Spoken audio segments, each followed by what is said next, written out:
Welcome everyone to Entrepreneurship in the Kingdom. I'm your host, the innovative entrepreneur, Anthony Williams.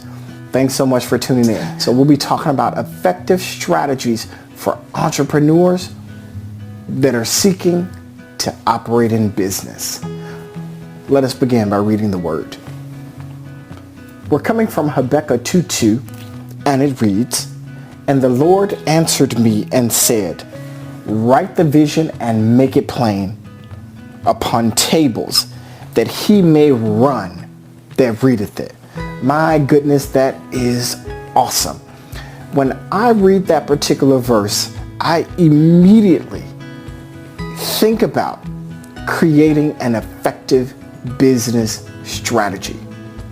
This is what every business needs, an effective business strategy.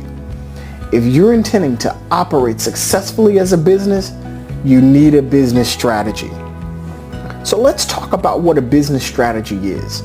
So a business strategy is the scope and direction of a business entity and the way it intends to operate in the market.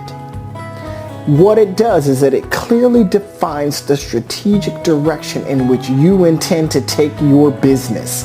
And so this is going to be critically important as a business owner and management professional. Every business owner, management professional, the individuals that's desiring to be effective in business must have this strategy because it clearly outlines and defines where you intend to take your business. And that's critically important in the times that we're in. Whether you're presenting your business or idea to a potential funder, financier, investor, banker, whatever the case may be, your strategic initiatives are utterly important. And clearly defining your business strategy is going to be pivotal to your business success. So here's what you want to think about when you're putting together your strategic plan. First, you want to refine your corporate strategy to succeed in the long run. I can't tell you how many businesses over the past decade that I've worked with that initially, before seeking my approach and my strategy, have defined their business structure to only operate in the market presently. They've always surrounded their business initiatives, the goals, and their market trends around what was happening in the market at that particular time. When you're doing that, you're operating in the red. You're creating for yourself and your business what's called a red ocean strategy. So let's dig into that a little bit more. Now, a red ocean strategy, we're paying too much attention to the present and not enough on the future as well. When you're operating a red ocean strategy, you're so concerned with the environment that you're operating in at that present moment, the conditions of the market, and you're surrounding your business around the conditions of the market and what's going on in that time and not the long run. That sets yourself up for failure. And as an entrepreneur, you can't afford to do that.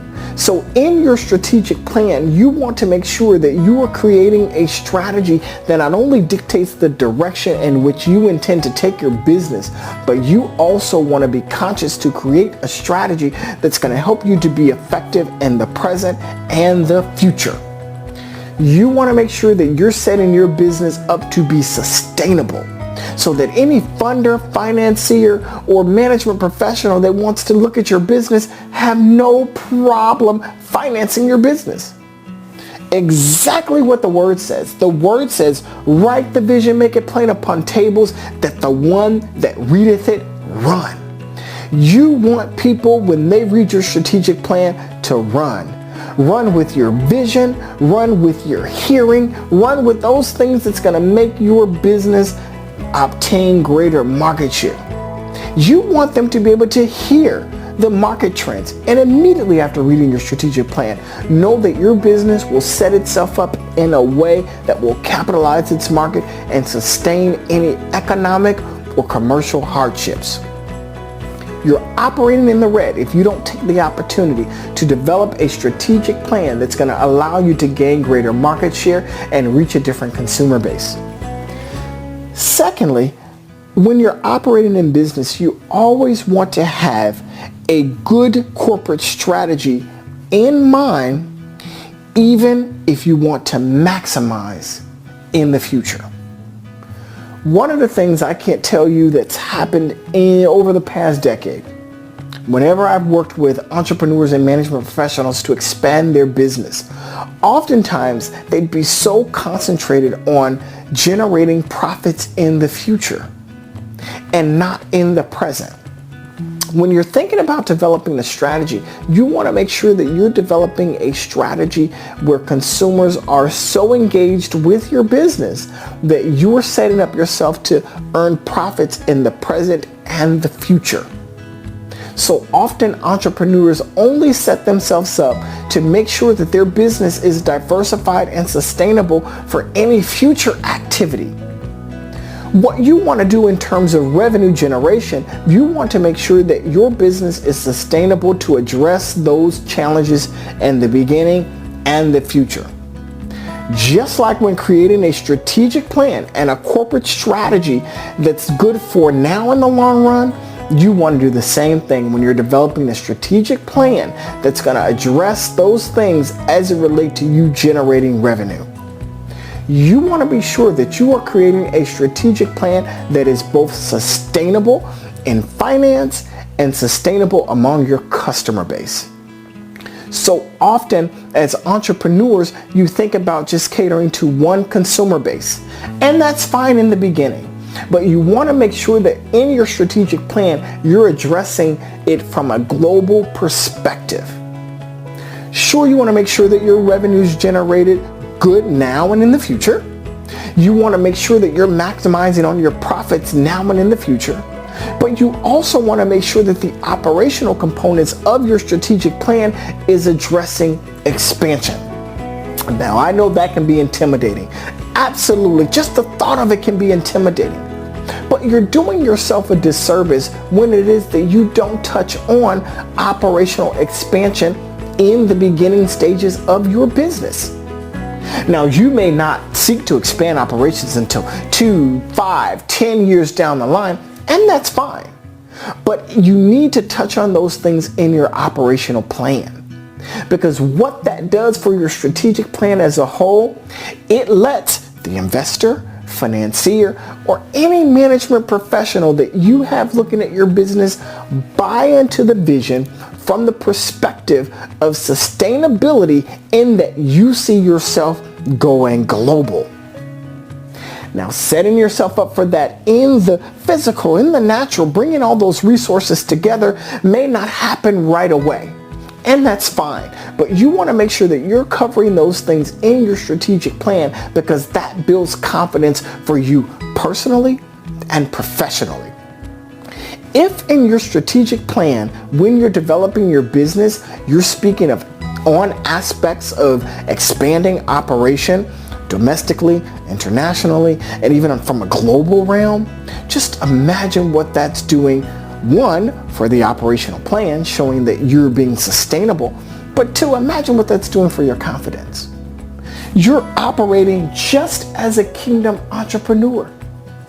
It says that he may run that readeth it. The moment someone picks up your strategic plan, you want their mind to run, you want their eyes to run, you want their ears to run, you want for them to be able to see beyond where you are right now. You want to give them the confidence that they're going to go and tell others about your business. They're going to tell the story across the nations. You want to give them that confidence to be able to do that. So you want to make sure that your strategic plan addresses those things. And another thing you want to do, you want to make sure that your strategic plan surrounds mission-driven initiatives. Vitally important. One of the things that entrepreneurs tend to do is that they only create strategic plans that, as we said, are effective for right now and tend not to cover aspects of the future or global expansion or domestic expansion. And so that right there, we have to make sure that your strategic plans do both. We also talked about revenue streams, and that sure, it's good to make sure that you're okay for now, but also in the future, and that your strategic plan is covering components of this. So building momentum, building strategy that covers these operational incentives is absolutely important to be sustainable in business and as a management professional. So as entrepreneurs, what you want to make sure that you're doing is positioning yourselves to create external market share. That's right. Here's what I mean by that. Oftentimes as entrepreneurs, you're thinking about what you're implementing in the core, things that you're doing internally. What's my operational plan? How am I meeting the consumer's needs? What am I doing in the now that's going to make sure that my business is sustainable? So we tend to look at this from a very straightforward perspective rather than from an external perspective. So we want to make sure that we're setting our operation and strategic plans up for external market share. That's being able to take off the lens from our daily operations and from our original strategic initiatives to make sure that we're capitalizing on areas that are external of the vision and what we intend to do with the business. Now let's make it a little bit more clear for you. In business, we gain our primary source of revenue from where? That's right, you got it, consumers. But here's what I wanted you to think about. What if you had opportunity to not only create financial gain from consumers, but there were other industry perspective, there were other industry opportunity or external market share in which you can generate additional revenue? Wouldn't that be great? Wouldn't it be great to know that besides from selling a product, offering a service, tapping into your consumer base where that revenue's coming from, wouldn't it be exciting to know that you have the potential to tap into other areas outside of just your consumers to generate revenue? Wouldn't that be an exciting thing to do? That's where your strategic plan comes in, making sure that you have content that's going to be able to speak to your ability to tap into the external market or gain external market share from the daily operations of your business. These are all key strategies and components to making sure that your strategic plan is formidable and sustainable. These are things that you want to make sure that you've capitalized on as an entrepreneur, management professional, or someone that's seeking to get into a different level of gaining greater market share in your business. You want to make sure that your strategic plan and creating your capacity with your business, you want to make sure that you are identifying key performance indicators. Where is it in my business that can use some areas of strength?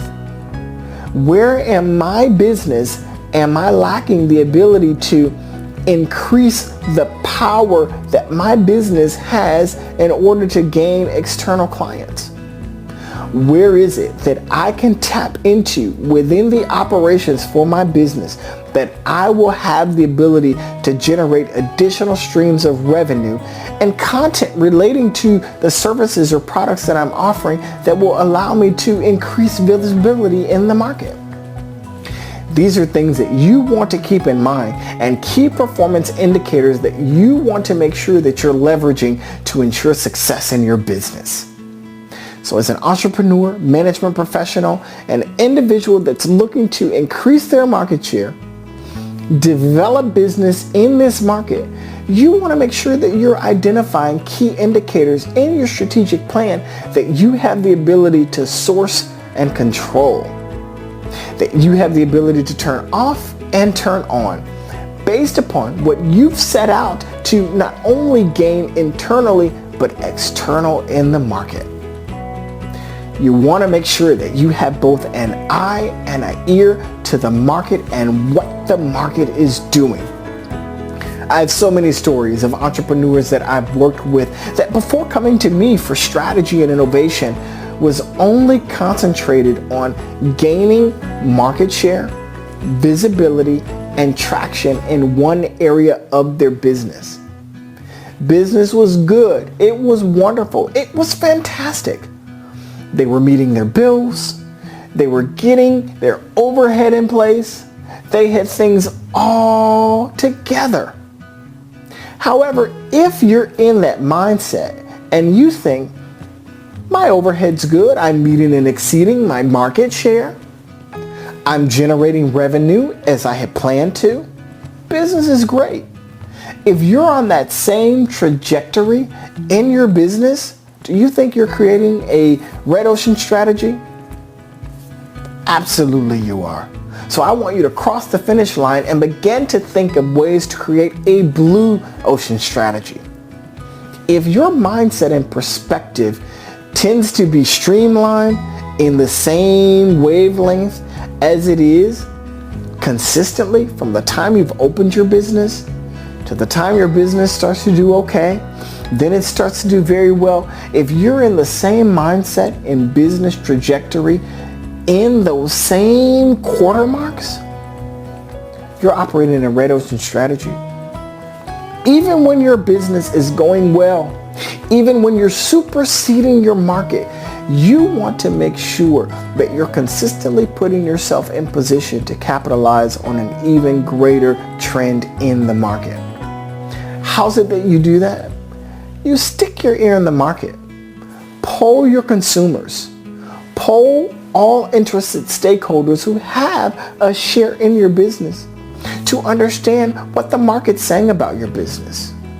How's it that you can keep your consumer base consistent with your goals and your values? How is it that you're gaining greater market share? It's impossible to be able to do any of those things if you don't have a consistent ear in the market and you're willing to adjust your business trends to meet the demands of your consumers and external stakeholders. So there are a few things that we've talked about here that I want to make sure that you're truly grasping hold to. Creating a strategic plan is a fantastic thing, but your strategic plan needs to be inclusive of the right now and the future. As we said in Habakkuk 2, you want to make sure that those that are reading the vision, they run. They're excited to share your business and your business initiatives. But unless it's inclusive of the now and the future, it's unfortunate you won't be able to expect that. So as a budding entrepreneur, you want to make sure that your strategic plan is at the core of being disrupted based on the trends of the market. Now I know that sounds like work, but as an entrepreneur who wants to succeed in this market, you've got to be willing to put in that work. If you're working your plan, working a business that doesn't seem to be working, it's time to disrupt it. If you're working a business, working a plan that is working, you guessed right. It's time to disrupt it. You never want, as an entrepreneur, budding or seasoned, to allow yourself to plateau into one realm. You want to make sure that you're addressing the concerns of the market holistically, even when it feels good. So pulling that strategic plan quarterly as much as possible to make sure that you're staying on target and on par with the promise. As entrepreneurs, that's not done enough. You'll write the strategic plan, you'll get comfortable with it, and you'll think, I'm good. You're setting yourself to operate in a red ocean, and you can't afford to do that. So what you want to make sure that you're doing consistently is pulling that strategic plan more often than you'd like. Keep yourself on par. It's good to think of your strategic plan as a document of promises. Whew, that's heavy. A document of promises. But as an entrepreneur, you created that promise. So now you have to make sure that all of those individuals who's a benefit to that promise is benefiting from your business. So if that means that you need to disrupt your flow based on the trends of the market, time to pull it out. If that means that as you're creating business and your strategic plan and you're developing what you want your business to achieve, both short and long term, that means that you have to have an ear dedicated to the market at all times. And you can't allow yourself to be comfortable in providing just that one outlet for your consumers. But you have that document of promise that helps to keep you accountable. Not for the consumers, not for your investors, not for your financiers, but your strategic plan as an entrepreneur helps you to keep yourself accountable. Making sure that you're meeting those promises, because of course you don't want to get into the flow of meeting promises and then having to go back and adjust more often than you'd like to based on the trends of the market. If you're going to meet promises, you want to make sure that they're promises that are in trend with not only your products and services, but the direction that the market is going. Because that's the goal of a strategic plan, is to make sure that by and large, you're in par with the services and the products that not only you're offering, but what you've promised to execute. And so as an entrepreneur, you want to make sure that your strategic plans are accomplishing those goals.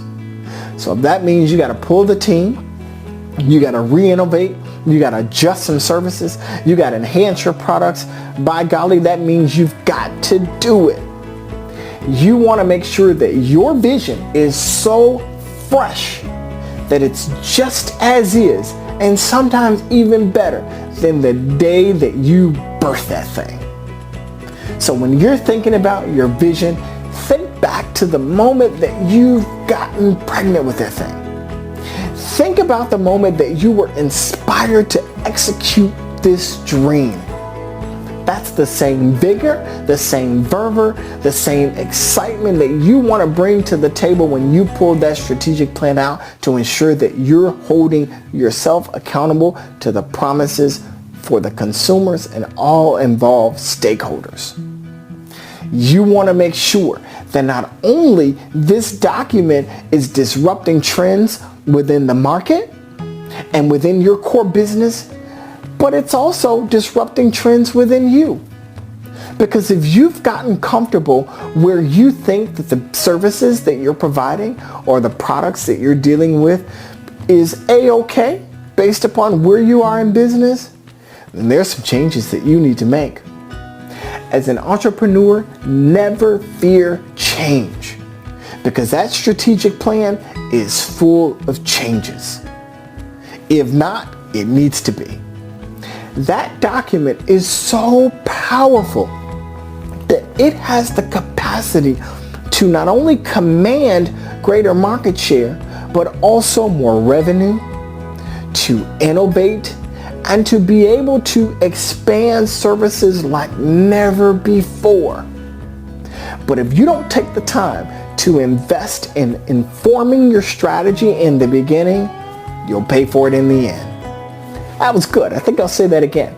If you don't spend the needed time in the beginning formulating that strategy so that it's sustainable, so that it is workable and in par with the market for now and in the future, you're going to end up doing more work on the latter end. And as an entrepreneur, you never want to work harder than you have to. You never want to work harder than you need to. If you put the work in the beginning, it won't be that hard in the latter. I can't tell you how many times I've had consumers, by and large, come to me for strategy and advice on how to deal with entrepreneurs and helping them to understand what's now needed in their business because they weren't in tune with the market. But I tell you, with the strategy of visiting your strategic plan more often than you'd like, sure enough, you're on par to win. Your business is on par to capitalize this market. Because in your business, you need to be thinking about now and the future. You need to be thinking about creating revenues now and external of your market share. You need to be thinking about ways that you can take this document of promise and add more promises to it to really fulfill the promises that you've set out to do since the beginning. Because remember, according to Habakkuk 2:2, you want to make sure that the individuals that's reading this document, they run. Now, it didn't say that they may read it and then run, but this said that he may run that readeth it. So you want to make sure that your vision is so strategic and powerful that even before they pick up that document to start reading, that they're going to run even before getting an opportunity to read it. You want them to feel that same fire, fervor, vigor, even before picking up that document that you felt the moment you created it. Now, of course, I'm being silly there, but you want to make sure that you are creating a document that after they've read it, they're just as inspired and powerful and ignited for that vision just as you were. So I know that from creating an effective strategic plan that's going to ensure the success of your business, that you are going to be that much more motivated and confident in the plans that you've set forth. Why?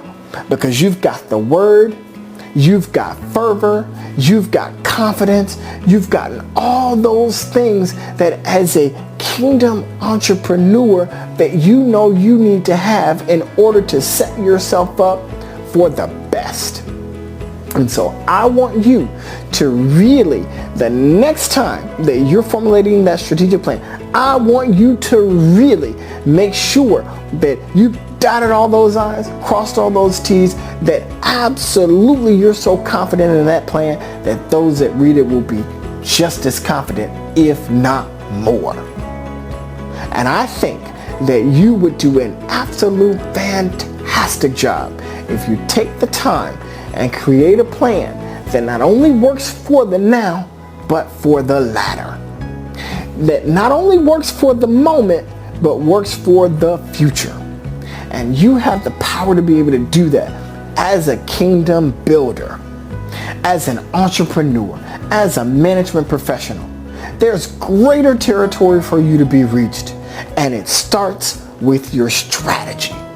It starts with the vision. It begins with your confidence in knowing that you too have set forth in a season for such a time as this to be innovative in your dreams. And it starts with a plan. It starts with a vision. Most importantly, it starts with you. Thank you so much. And I want you to be encouraged to write that vision and begin to run.